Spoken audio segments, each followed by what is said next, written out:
말씀은 잠깐만요. 오늘 말씀은 창세기 26장 12절에서 33절인데 창세기 20 제가 어제 조금 정리를 조금 급하게 못 해가지고 26장 전체를 한번 커버를 좀 해볼게요. 26장은 이제 아브라함이 이제 돌아가시고 죽었죠. 아브라함 죽고 이제 이삭의 이야기가 좀 이제 시작이 되고 있습니다. 그래서 아브라함 이후에 이삭이 이제 그 가나안에 이제 살고 있는데 이제 아브라함 때 첫 흉년이 들더니 그 땅에 또 흉년이 들었다라고 돼 있어요. 그래서 보통 흉년이 들면 애굽으로 내려가는 게 그 당시에는 어떤 평범한 해법이었죠. 그래서 흉년이 들었는데 아브라함 때 첫 흉년이 들었더니 그 땅에 또 흉년이 들면 그러니까 아브라함을 거론하면서 이삭을 거론하는 건 뭐냐면 아브라함도 처음에는 믿음이 연약했죠. 그래서 흉년이 들을 때 애굽으로 내려갔는데 이삭이 되니까 또 이삭도 아브라함과 똑같은 어떤 상황을 마주합니다. 근데 이게 그런 거예요. 하나님의 말씀은 우리에게 이렇게 얘기하고 있는데 왜 우리의 현실이 마치 이 말씀을 대적하는 듯이 상황이 펼쳐질 때가 종종 자주가 있어요. 근데 자주 있는데 하나님께서 이것을 우리에게 허락하실 때가 많이 있어요. 많이 있는데 이삭이 그랄로 가서 블레셋과 아비멜렉에게 이르렀다라고 돼 있어요. 그러니까 그랄로 간다는 것은 뭐냐면 애굽을 통과하기 전에 지나가는 지점이 그랄이죠. 오늘 그랄의 블레셋 왕 아비멜렉은 블레셋은 이제 블레셋 사람들이 살던 지역이 오늘날 가자지구 지방이요. 가자지구는 이스라엘과 현대 이집트의 국경선에 있는 지역이죠. 그래서 그랄을 넘어가면 이제 뭐예요? 이집트로 가는 거예요. 근데 하나님께서 애굽에 내려가지 말고 지시한 땅에 거주하라. 그래서 거류하면 내가 너와 함께 있어 복을 주고 내 자손에게 주겠다. 아브라함에게 맹세한 것을 이루겠다. 그래서 이 자손 너의 자손들에게 이 땅을 주겠다라는 아브라함에게 했던 약속을 다시 상기시킵니다.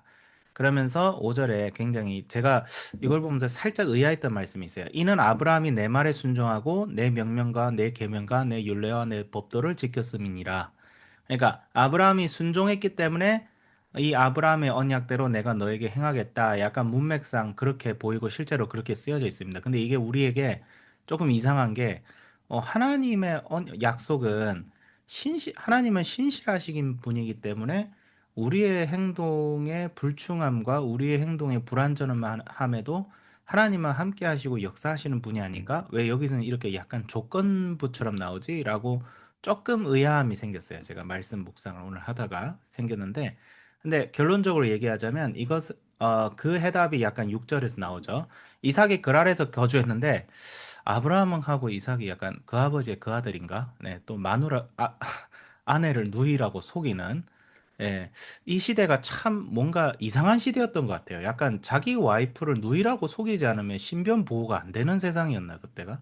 약간 그런 세상이 돼요. 이게 아브라함과 이삭이 이상한 것이 아니라, 이제 소돔과 고모라도 우리가 자세히 연구해 보면 그 당시 가나안의 어떤 윤리적 상황이 우리가 생각하는 것 이상으로 최악이었을 가능성이 굉장히 높거든요, 사실.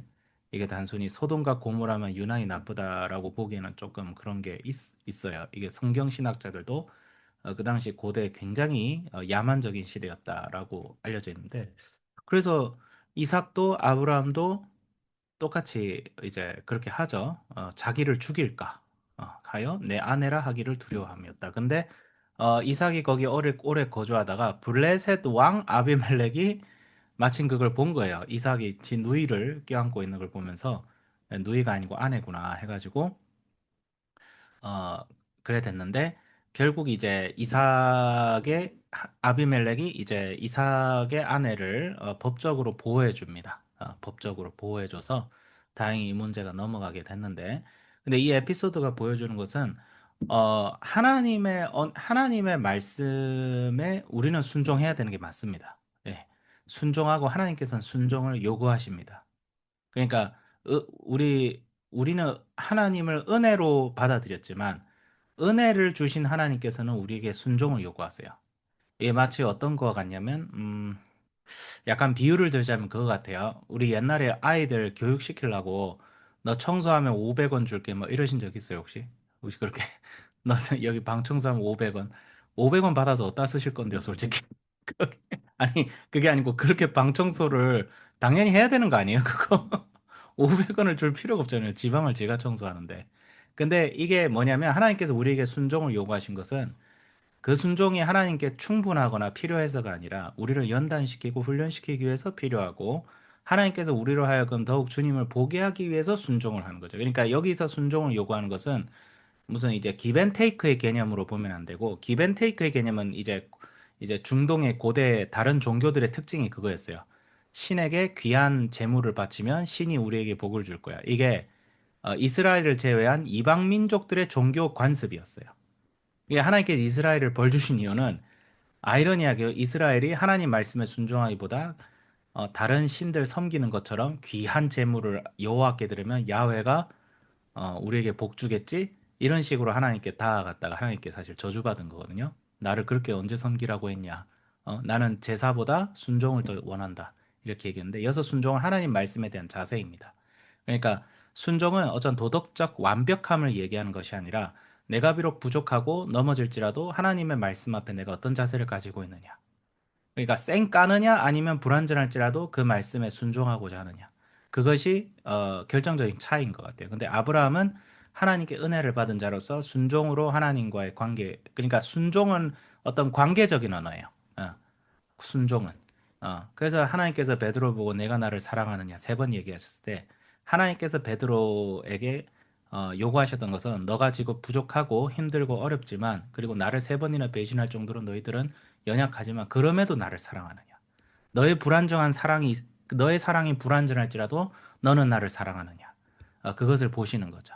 예, 그걸 보시고 그것으로 하나님께서는 우리의 사랑을 확증하시고 오히려 하나님께서는 배로 갚아주시는 오히려 우리의 사랑은 보잘것없고 우리가 하나님께 대한 열정과 순종은 사실 보잘것없을지라도 하나님께서 끝까지 우리를 믿어주시고 사랑해 주신다. 그것이 하나님께서 우리에게 얘기하시는 순종이고 이런 순종은 누가 하나님께 이런 순종을 할 수 있다?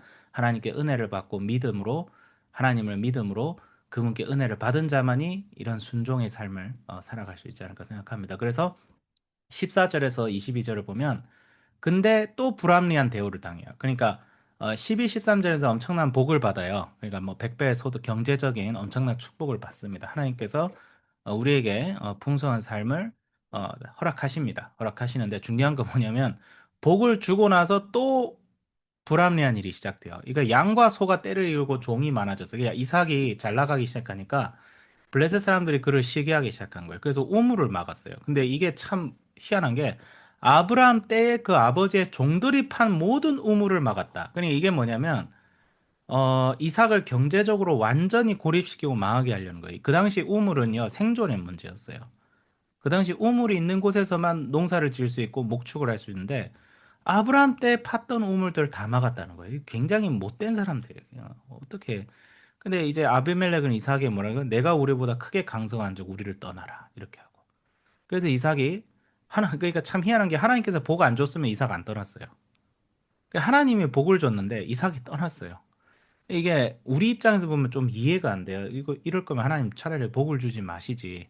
근데 하나님께서 복을 주시는 것은 단순히 우리 입장에서 말하는 복의 수준이 아니라는 거죠. 그러니까 우리는 이 정도면 하나님이 나에게 은혜를 주셨지라고 생각할 수 있지만 하나님은 그 이상을 항상 생각하시죠. 그래서 때로는 우리한테 이해가 되지 않는 상황을 허락하죠.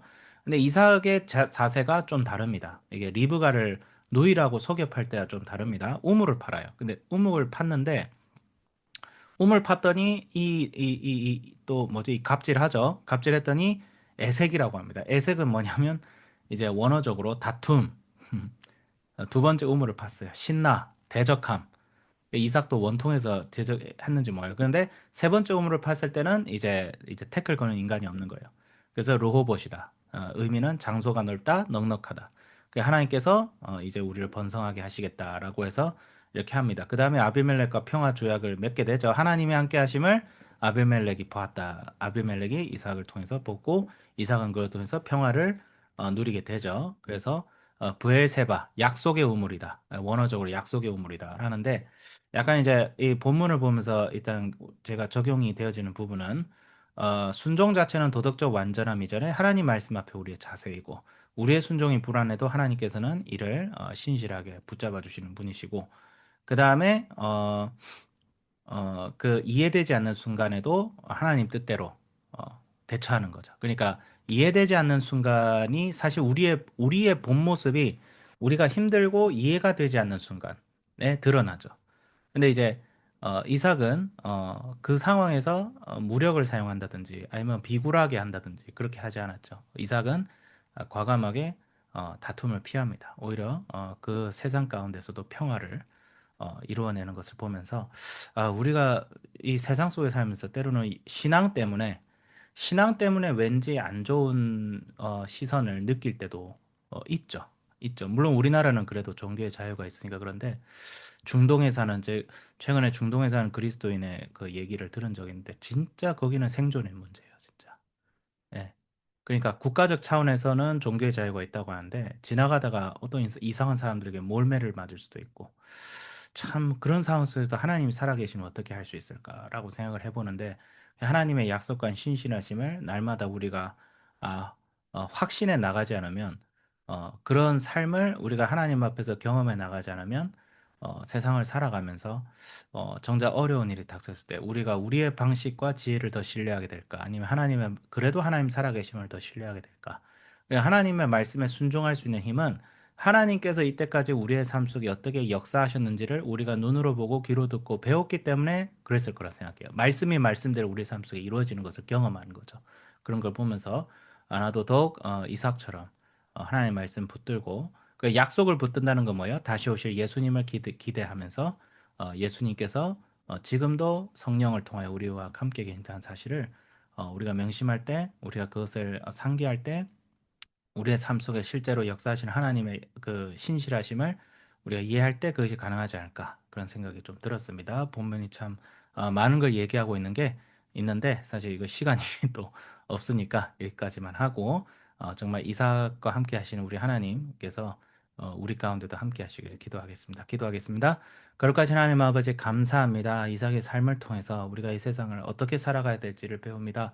예수님께서 우리 죄를 위하여 십자가를 지시고 그리고 부활하시고 그다음에 성령으로 언제나 우리와 함께 세상 끝날까지 우리와 함께 하시겠다고 하신 예수님의 약속을 기대하면서 때로는 눈에 보이지 않는 예수님 세상의 어려움은 눈에 너무나 잘 보이는데 예수님의 역사는 눈에 안 보일 때가 많으나 그러나 바람이 보이지 않는다 하여 없다고 하지는 않을 것이고 단지 바람이 거칠게 불 때 흔들리는 가지를 통하여 우리가 바람을 보듯이 예수님의 바람, 성령의 바람이 우리의 삶 속에 강력하게 태풍같이 몰아쳐서 우리로 하여금 더욱 주님을 신뢰하고 우리의 주님을 더욱 의지하며 주님과 하나 될 수 있게 해주세요. 예수님의 이름으로 기도드립니다. 아멘.